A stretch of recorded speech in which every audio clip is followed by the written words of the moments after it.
The fire and stones.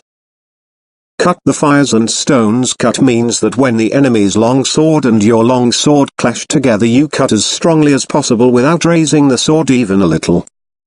This means cutting quickly with the hands, body and legs, all three cutting strongly. If you train well enough, you will be able to strike strongly.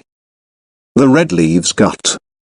The red leaves cut, allusion to falling, dying leaves, means knocking down the enemy's long sword. The spirit should be getting control of his sword. When the enemy is in a long sword attitude in front of you and intent on cutting, hitting and parrying, you strongly hit the enemy's long sword with the fire and stones cut, perhaps in the spirit of the no design, no conception cut. If you then beat down the point of his sword with a sticky feeling, he will necessarily drop the sword. If you practice this cut, it becomes easy to make the enemy drop his sword. You must train repetitively. The body in place of the long sword. Also, the long sword in place of the body. Usually we move the body and the sword at the same time to cut the enemy. However, according to the enemy's cutting method, you can dash against him with your body first, and afterwards cut with the sword. If his body is immovable, you can cut first with the long sword, but generally you hit first with the body and then cut with the long sword. You must research this well and practice hitting. Cut and slash. To cut and to slash are two different things. Cutting, whatever form of cutting it is decisive, with a resolute spirit. Slashing is nothing more than touching the enemy. Even if you slash strongly, and even if the enemy dies instantly, it is slashing. When you cut, your spirit is resolved. You must appreciate this. If you first slash the enemy's hands or legs, you must then cut strongly. Slashing is in spirit the same as touching. When you realize this, they become indistinguishable. Learn this well. Chinese monkey's body. The Chinese monkey's body is the spirit of not stretching out your arms. The spirit is to get in quickly, without in the least extending your arms, before the enemy cuts. If you are intent upon not stretching out your arms, you are effectively far away. The spirit is to go in with your whole body. When you come to within arm's reach, it becomes easy to move your body in. You must research this well. Glue and lacquer emulsion body. The spirit of glue and lacquer emulsion body is to stick to the enemy and not separate from him. When you approach the enemy, stick firmly with your head, body and legs. People tend to advance their head and legs quickly, but their body lags behind.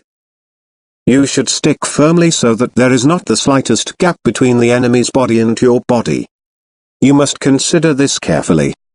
To strive for height.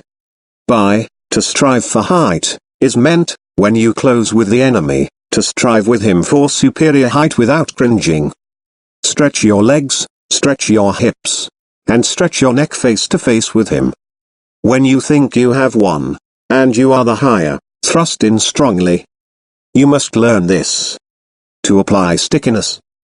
When the enemy attacks and you also attack with the long sword, you should go in with the sticky feeling and fix your long sword against the enemy's as you receive his cut. The spirit of the stickiness is not hitting very strongly, but hitting so that the long swords do not separate easily. It is best to approach as calmly as possible when hitting the enemy's long sword with stickiness. The difference between stickiness and entanglement is that stickiness is firm and entanglement is weak. You must appreciate this. The body strike. The body strike means to approach the enemy through a gap in his guard. The spirit is to strike him with your body. Turn your face a little aside and strike the enemy's breast with your left shoulder thrust out. Approach with the spirit of bouncing the enemy away, striking as strongly as possible in time with your breathing. If you achieve this method of closing with the enemy, you will be able to knock him 10 or 20 feet away. It is possible to strike the enemy until he is dead. Train well. 3 ways to parry his attack. There are 3 methods to parry a cut. First, by dashing the enemy's long sword to your right, as if thrusting at his eyes, when he makes an attack. Or, to parry by thrusting the enemy's long sword towards his right eye with the feeling of snipping his neck. Or, when you have a short, long sword, without worrying about parrying the enemy's long sword, to close with him quickly, thrusting at his face with your left hand. These are the three methods of parrying. You must bear in mind that you can always clench your left hand and thrust at the enemy's face with your fist. For this it is necessary to train well. To stab at the face. To stab at the face means, when you are in confrontation with the enemy, that your spirit is intent of stabbing at his face, following the line of the blades with the point of your long sword. If you are intent on stabbing at his face and body will become rideable. When the enemy becomes as if rideable, there are various opportunities for winning. You must concentrate on this. When fighting and the enemy's body becomes as if rideable, you can win quickly, so you ought not to forget to stab at the face. You must pursue the value of this technique through training. To stab at the heart. To stab at the heart means, when fighting and there are obstructions above, or to the sides, and whenever it is difficult to cut, to thrust at the enemy. You must stab the enemy's breast without letting the point of your long sword waver, showing the enemy the ridge of the blade square on, and with the spirit of deflecting his long sword. The spirit of this principle is often useful when we become tired or for some reason our long sword will not cut. You must understand the application of this method. To scold, tut-tut. Scold means that, when the enemy tries to countercut as you attack, you countercut again from below as if thrusting at him, trying to hold him down. With very quick timing you cut, scolding the enemy. Thrust up, tut, and cut, tut. This timing is encountered time and time again in exchange of blows. The way to scold tut-tut is to time the cut simultaneously with raising your long sword as if to thrust the enemy. You must learn this through repetitive practice. The smacking parry. By smacking parry, is meant that when you clash swords with the enemy, you meet his attacking cut on your long sword with a T-dum rhythm, smacking his sword and cutting him. The spirit of the smacking parry is not parrying, or smacking strongly, but smacking the enemy's long sword in accordance with his attacking cut, primarily intent on quickly cutting him.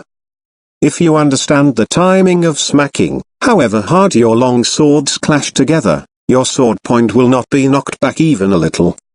You must research sufficiently to realize this. There are many enemies. There are many enemies, applies when you are fighting one against many. Draw both sword and companion sword and assume a wide-stretched left and right attitude. The spirit is to chase the enemies around from side to side, even though they come from all four directions. Observe their attacking order, and go to meet first those who attack first. Sweep your eyes around broadly, carefully examining the attacking order. And cut left and right alternately with your swords. Waiting is bad. Always quickly reassume your attitudes to both sides. Cut the enemies down as they advance, crushing them in the direction from which they attack.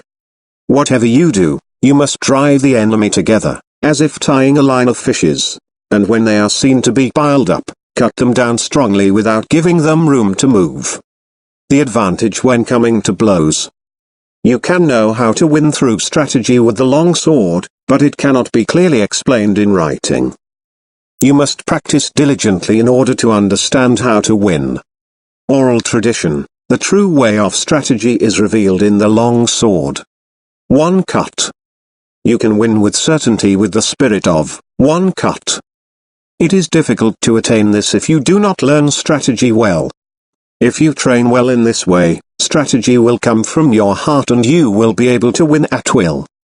You must train diligently. Direct communication. The spirit of direct communication is how the true way of the Niten Ichi school is received and handed down. Oral tradition, teach your body's strategy. Recorded in the above book is an outline of Ichi school sword fighting. To learn how to win with the long sword in strategy, first learn the 5 approaches and the 5 attitudes. And absorb the way of the long sword naturally in your body. You must understand spirit and timing, handle the long sword naturally, and move body and legs in harmony with your spirit. Whether beating one man or two, you will then know values in strategy.